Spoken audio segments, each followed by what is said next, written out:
Okay, we're starting off by evaluating the functions.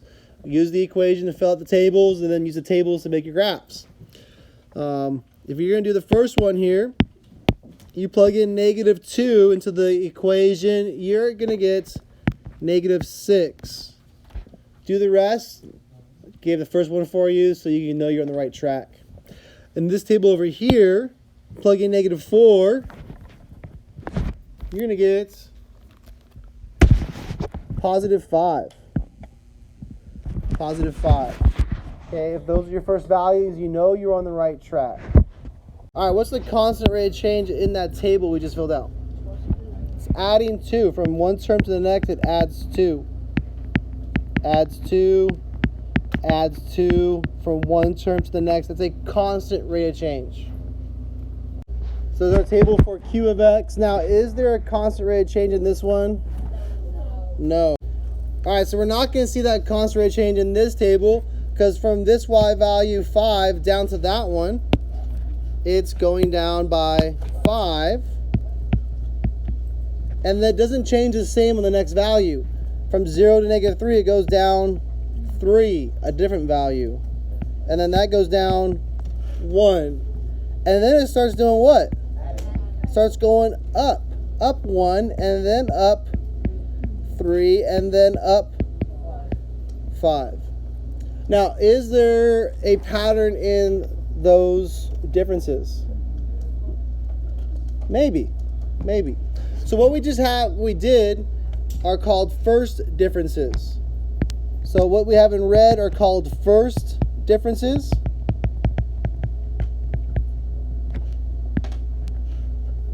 These are first differences where we find the difference between consecutive Y values. Now there's another kind of difference. Bear with me on this one. They're called second differences. And it's a difference between the differences. Sounds confusing. But from this difference to this difference, how does it change? Adds 2. And from this next one to the next one, it does +2. +2. And all of these second differences are +2. That's the pattern you might have saw. Okay, that's a key characteristic of this function family. So let's go ahead and name these. The L of X, anybody know what this is? It's linear. The line that you graph below tells you it's a linear function. On the right hand side, we did not get a line when we graphed it. We got something else. Okay, these are called quadratics. All right, now let's do the graphs. All right, so for our linear function, we could just plot those points, but we do have this nice equation up here. What form is that equation in? Linear. It is a linear function. It's in slope-intercept form. Slope-intercept form makes it easy to graph. We're going to plot the y-intercept and move with the slope. So -2 is my y-intercept. My slope is +2, so up 2 over 1. Puts me on that coordinate there. Is that point in my table above? Yeah, that's 1, 0 is right there. 1, 0. So you can use a table, or you can use the equation to graph it. Now, on this equation, you can't plot -3 and move with the slope. There is no slope. There is no constant rate of change in our first differences. So you're stuck for now to plotting all these coordinates to see what picture it makes. All right, there's my first coordinate, -4, 5. My next one is -3, 0. So -3, 0 is right there. My next coordinate is -2, -3. I'm going down 3, 1, 2, 3 over 1. And then I'm going to go down 1 over 1, it looks like, for -1, -4. And then this goes back up again. So my next coordinate is my y-intercept of 0, -3. Does that kind of look like it's paired with another point on the parabola? Yeah. Which one? This one and that one? right there. Those are kind of like symmetrical to each other, maybe. Let's see the next one. So if we use that symmetry, if this is our middle right here, how far away was that one? That was 1 away. How far away is the next coordinate from the middle where my lightsaber is? It's 2 away, huh? So I should go 2 away this way, see if it is a coordinate. So 2 away would be 1, 2 right there. Is that in our table? Yeah, it's our 1, 0 coordinates. And then again, let's do symmetry one more time. Go up here. This is 1, 2, 3 away from the middle. So 3 away would be right there. What's that coordinate there? 2, 5. That's 2, 5. All right, so if you didn't see it in the table, you should be able to see it in the parabola of the graph. It's symmetrical. That means one side reflects the other. Okay? So if I was to draw maybe a line through the middle of the parabola here,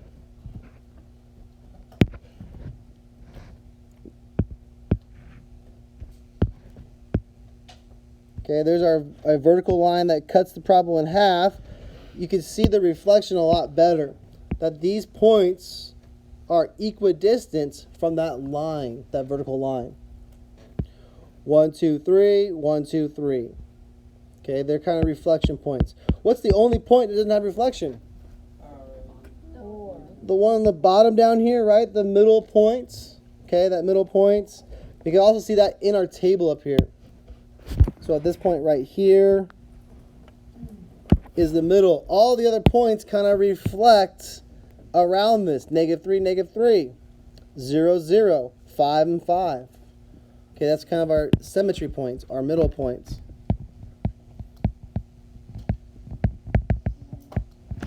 Okay. The symmetry point or our middle point. We'll have a name for that eventually, though.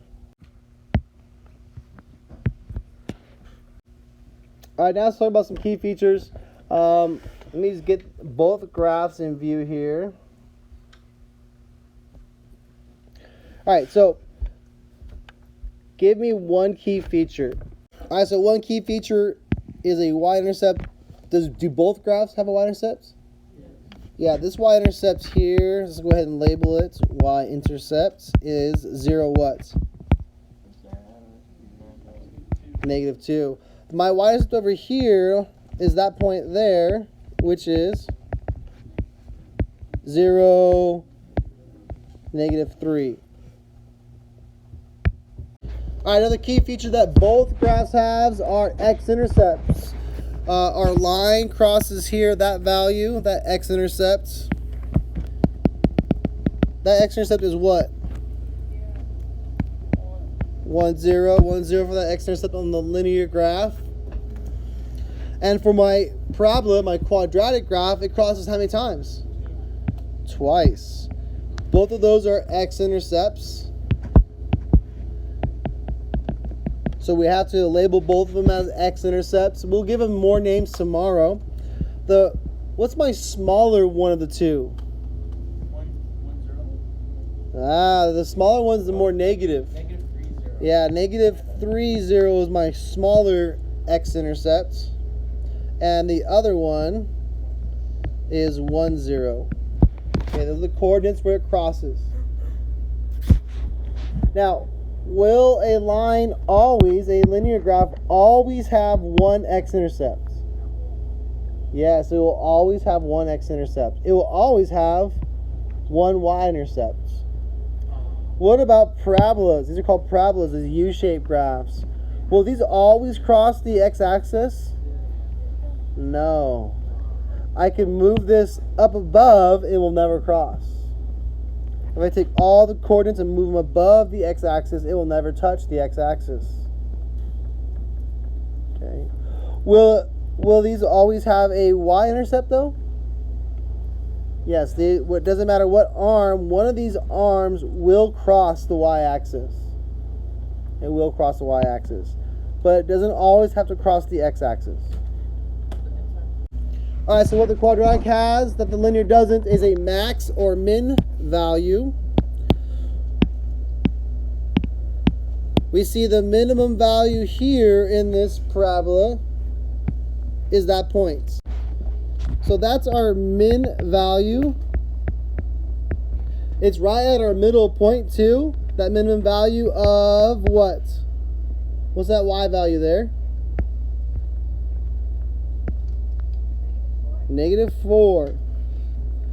-4 is that min value. All right, so domain, we can write the domain for each of these. For my linear function here on the left, domain has no restriction for x values. That means I can go as far as I want left on x's and to the right. Left and right forever means you're using all real numbers for x. All real numbers for x. What about the range there for the linear function? Is there a limit? Is there a max or min? No, there's not. So again, for range on linear functions, we should remember it's all real numbers. Again, there's no context. The limits are x or y's. All right, which one is limited in the quadratics? Is the domain limited or is the range limited? Good, the range is. So domain is all real numbers unless there's context, where we can't use negative x values. But the range is limited here. Our range, talking about y values, are compared to what? -4. Again, this is our minimum value down here. They are greater than, all y's are going to be greater than or equal to -4.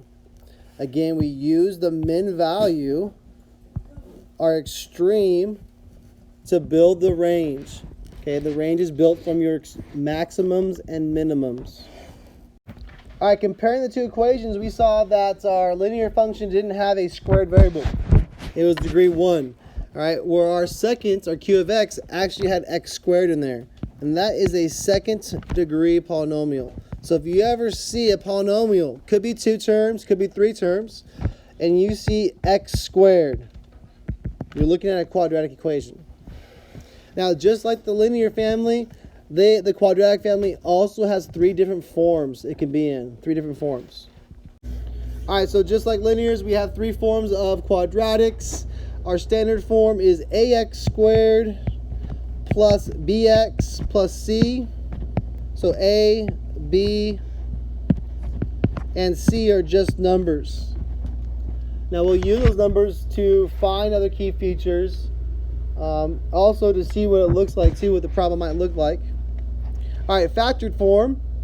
You've seen this before actually. We'll have the same a on the outside of 2 binomials multiplying. So we'll have x minus, and I'm going to use this letter here, R1. You don't have to know what these are. We are going to spend about 2 days on each form. So right now I just want you exposed to what they look like.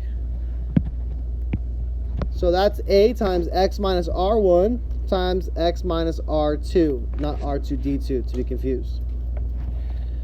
Vertex form has a in it as well. It's the only form, a is the only thing that's in all 3 forms.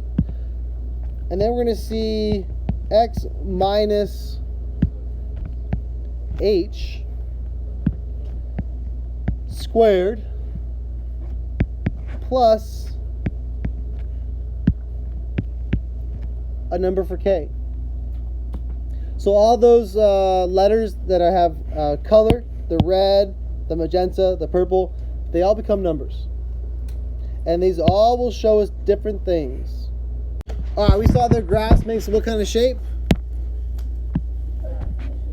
Yeah, U-shaped.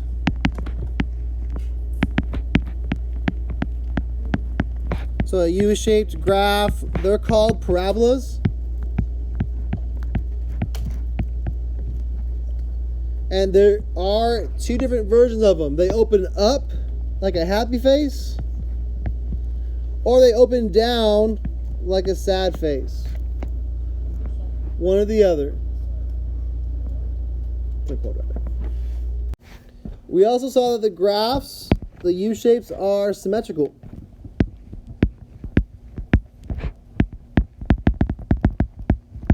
One side reflects the other right through that symmetry line. Now in the table on the other page, we did notice a few different things about that table versus the linear table. We saw that there was no what? That's right, no constant rate of change. There is no constant rate of change. The y's are changing at a different rate. Okay, but what is the same though? What was the same in the table? The second difference is when we found the difference of the differences, the difference of the y's and the difference of those, they're called second differences, and those were the same.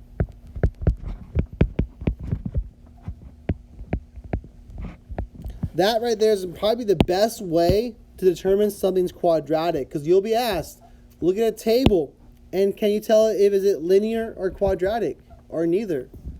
And you'll be looking for a constant rate of change, second differences, to determine if it's quadratic.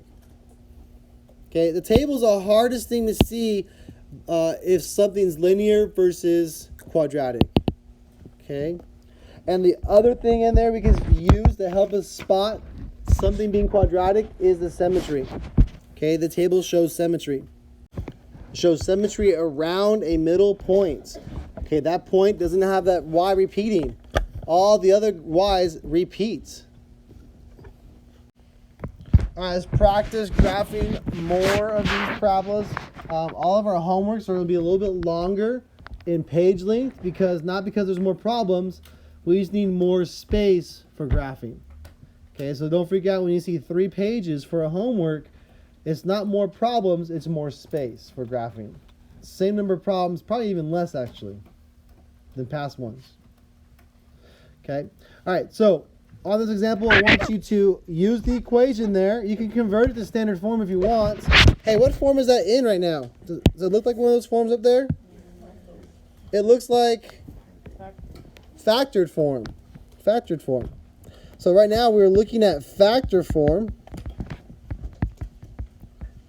You could put it into standard form by multiplying it all out, but don't forget the negative outside there.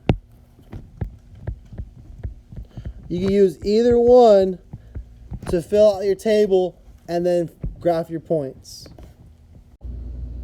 So for standard form, don't forget the -1 right there. So I'm going to put that right now, -1. And then I'm going to multiply x plus 1 times x plus 5. It will give me the trinomial x squared plus 6x plus 5. But then I distribute the negative to get my true standard form, which would be -x squared minus 6x minus 5. That's the real standard form right there. So you can use that with parentheses or factored form with parentheses. All right, whether you use the factored form, replace these x values with these, or you use standard form over here, you should get the same output for -6. It comes out to be what? -5. Plug in -5, we'll get the output of 0. Plug in -4 into either form, output will be 3. Any repeating values yet? Nope, no symmetry just yet. Keep going. Plug in -3, what do we get? 4. Still no repeating values. Plug in -2.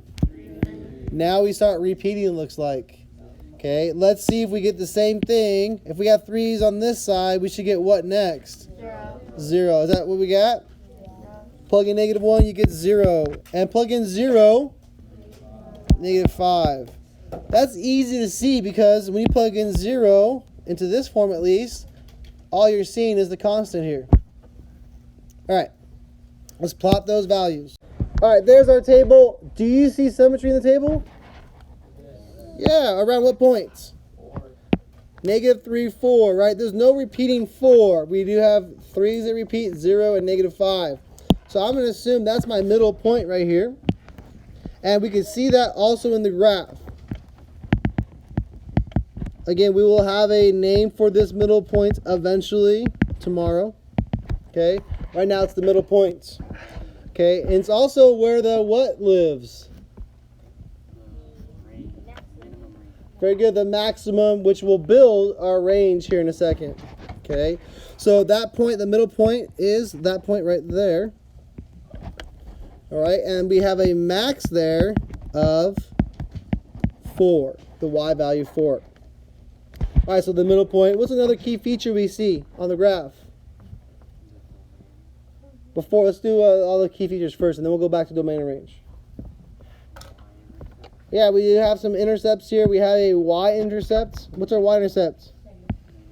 0, -5. So y-intercept of 0, -5. All right, is there any x-intercepts? Yeah, it crosses twice. Crosses twice on the x-axis. Again, just wants the attention. X-intercepts, we got 2 of them. Okay, what's the smaller one of the two? -5. More negative is smaller. So -5, 0 is the first one, and the second one is -1, 0.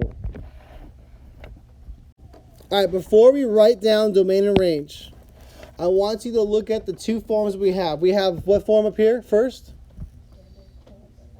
Factored form, and we also have standard form. Okay, we are started in factored form. Some of us might have used standard form to fill out the table, but I'm going to ask you, is there a relationship between one of these forms and a key feature? Like, can you look at a form and go, oh yeah, I can see blank key feature in factored form. I can see blank key feature in standard form. So domains all real numbers. The range is limited from our minimum or maximum value. Which is it, Claudio? So our y values, our range is always built from this key feature. Okay, it's built from our max or min value. So we did have a max or minimum here. We had a maximum of what? 4. Of 4. Okay, our max of 4 is going to go down here in our range. And all the y's are bigger or smaller than 4. They're all smaller. They're all less than or equal to 4. So put the less than or equal to 4 in there and then close that up. All right. May the math be with you.